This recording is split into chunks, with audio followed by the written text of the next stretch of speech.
हे बघा, आज आम्ही राजकीय जीवनामध्ये वावरत असताना अनेक लोकांचा संपर्क आम्हाला येतो. तुमच्या गावी आलं, तुम्ही कुणाकडे तर घेऊन गेला तर आम्ही त्या ठिकाणी जातो, देवाला जातो. काही साधू म्हणता जर असतील तर त्यांच्या भक्तिभावानं काही लोक म्हणतात की चला. आता सगळ्यात राजकीय लोकांना त्याची पार्श्वभूमी नंतर एखादा असं प्रकरण उघड आल्यानंतर त्याची उजवी डावी बाजू त्या ठिकाणी समोर येते. मी निश्चितपणे या ठिकाणी सांगेन की एकनाथ शिंदे साहेब कोणत्याही पद्धतीच्या अशा थोतांडाला बळी पडणारे नेते नाहीत. ते स्वयंभू नेते आहेत, कर्तृत्वानं आणि कर्मानं तयार झालेले नेते आहेत. दालमियाताईंचा का नेमका तसा हे होतोय याचाही त्यांनी या ठिकाणी विचार करायला हवा. एकनाथ शिंदे साहेब अतिशय निष्कलंकपणे आजपर्यंत राजकीय त्यांचं सामाजिक जीवन त्या ठिकाणी जगतायत. निश्चितच काही लोक त्याला गालबोट लावण्याचा प्रयत्न करतायत. मी आपल्या माध्यमातून या ठिकाणी सांगू इच्छितो, आपण कुठल्याही पद्धतीचे असे वेग आरोप करू नयेत.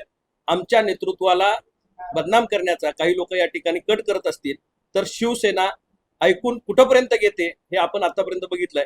पण नेत्याला विनाकारण कुठल्या तरी विषयामध्ये ओढण्याचा प्रयत्न करत असाल तर निश्चितपणे शिवसेना याला जशास तशी उत्तर देईल.